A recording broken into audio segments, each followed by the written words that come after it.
Hi, welcome to section 4.5 multiplication of polynomials. In this video, we're going to cover multiplying binomial with trinomial. Binomial means two terms, as you can see in the first set of parentheses. And so as I stated before, a term can be a number only, it can be a variable only, or in this case right here, a number with a variable. If you look in the second set of parentheses, we have the trinomial, three terms. As you can see, we have three terms here, all separated by a minus. And again, you know what a term is when they're separated by a minus or a plus, excluding negative signs. So again, we have three terms. We have one right here that's just a number. We have a second term that's a number with a variable, and we have a third term with a number and a variable. All right. So before we begin multiplying, I'm going to first identify the invisible exponents. So here we have 3x and negative 3x. No visible exponent, so that means it's an invisible one. So let's mark that out. So in the first 3x, I have the blue 1, and then for the second term, negative 3x, I have the gold 1 right here. So now we have identified all the exponents. We're going to start multiplying. We're going to start with the first term of the first set of parentheses, which I'm going to just call it first set. And then when I'm talking about the second set of parentheses, I'm just going to refer it as the second set. So the first term from the first set, 3x to the 1 power, I'm going to multiply to the first term, which is negative 7x squared, in the second set, which I'm marking with my green arrow. So I'm going to multiply. So I'm going to multiply the numbers, the coefficient, my 3 and negative 7. So 3 times negative 7, that would be negative 21. And then when I'm multiplying with the same variable, x to the 1 power and x to the second power, following the law of exponent, the product rule, I'm going to add the exponent. So here's the work, 1 plus 2. Alright, now I'm going to multiply the first term from our first set to the second term in the second set, which marked by my second green arrow. So my positive term times my negative term, that's going to come out negative. So I'm going to put my negative or my minus first, right here. Then I'm going to do 3 times 3. And then I'm also going to multiply the variable x to the 1 power times x to the 1 power. So that's going to come out as 9x to the power of 1 plus 2. Sorry, 1 plus 1. So repeat, this is 1 plus 1. So just like in the first time I multiply, same variable, following the law of exponent, the product rule, when we multiply, we add the exponent. Alright, I'm going to follow the same process, multiply the first term from the first set to the last term, the third term in the second set, which clearly shown by my third green arrow. So my positive term is multiplying to the negative term, so that's going to come out negative, so I'm going to put my minus first. So now I'm going to multiply 3x to the 1 power times 5. Since I'm multiplying to a number, I don't have to write out the word for the exponent. It'll simply be 15x to the 1 power. Alright, so I finished multiplying the first term from the first set to all the terms in the second set. I'm going to repeat the process, but now with the second term from the first set. So in this case, the 6. So I'm going to start multiplying 6 to the first term in the second set, which is shown with the purple arrow. Now it's multiplying by just a number, so that means that I don't have to worry about writing out the work for the exponent.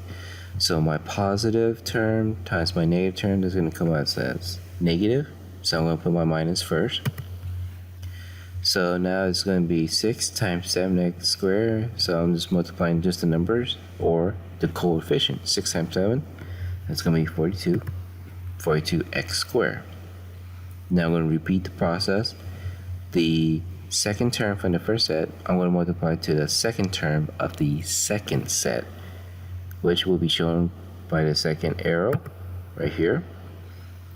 So 6 times negative 3x to the 1 power, again multiplying with a number, so don't have to worry about the work for the exponent.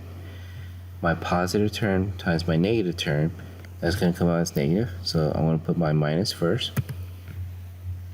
Then I'm going to do 6 times 3x to the 1 power, that will be 18x.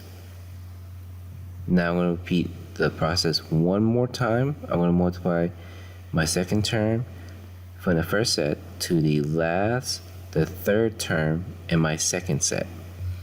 So I'm going to mark that with my third arrow. So a positive term times a negative term, that's going to come out negative. So I'm going to put my minus first. Then I'm going to multiply 6 times 5, that's going to be 30. So I finished multiplying. Now here I'm going to simplify the work for the exponent. So I'm only doing that for the first two terms. So in here, negative 21x, I have 1 plus 2. And then on the second term, for negative 9x, I have 1 plus 1. So when I simplify, I'm going to have my new exponent. So now it's negative 21x to the third power, and then minus 9x to the second power. And everything else I just brought down, since I didn't do any work for the exponent. So after that, I'm not going to stop here. If there's any terms that I can combine, any like terms, so I repeat, any like terms I can combine, I need to do that before finalizing my answer. So I know I have two terms that has x squared, and I have two terms that are just x or x to the 1 power. So I'm going to mark that to see which terms I'm combined with. So here are my two x squared terms where I underline in dark orange, and then here are my two terms x and x where I underline twice in navy blue. So just like in the previous section, combine like terms, when we're adding, subtracting, we're only going to combine the coefficient. So for example, x squared, I'm only combining negative 9 and negative 42 together, and the x squared will stay the same. Same thing going to be for when I'm combining the x together. I'm combining negative 15 and negative 18 together, but the x will stay the same. So I'm going to combine these two set of like terms.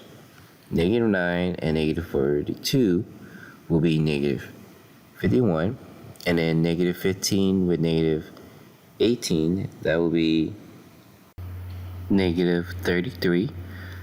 So once I combine them, they're going to look like this. So again, I got negative 51 from combining negative 9 and negative 42 together, and the x squared stayed the same. And then I got negative 33 when I combine negative 15 and negative 18 together, and the x stayed the same. Now, I want to make sure that my terms are in order, starting with the highest exponent, counting down. So again, make sure that you line it up from greatest to least. And then the last term with no variables, meaning just the number, will be last. So x to the third, x squared, x, or x to the 1 power, and my number term. So look like they are in order. So that means that this will be my final answer, and I'm going to box it in red. So when you multiply with trinomial, you're just going to follow the same process of multiplying, and then make sure you write out the work for the exponent. And then after you simplify the exponent, then make sure that you combine like terms. Make sure that you combine just the coefficient, the numbers, and the variable with the exponent stay the same when you combine. So again, x squared combined with x squared plus or minus, it will stay as x squared. X combined with x plus or minus will stay as x. And then make sure to finalize your answer, put in your terms in order.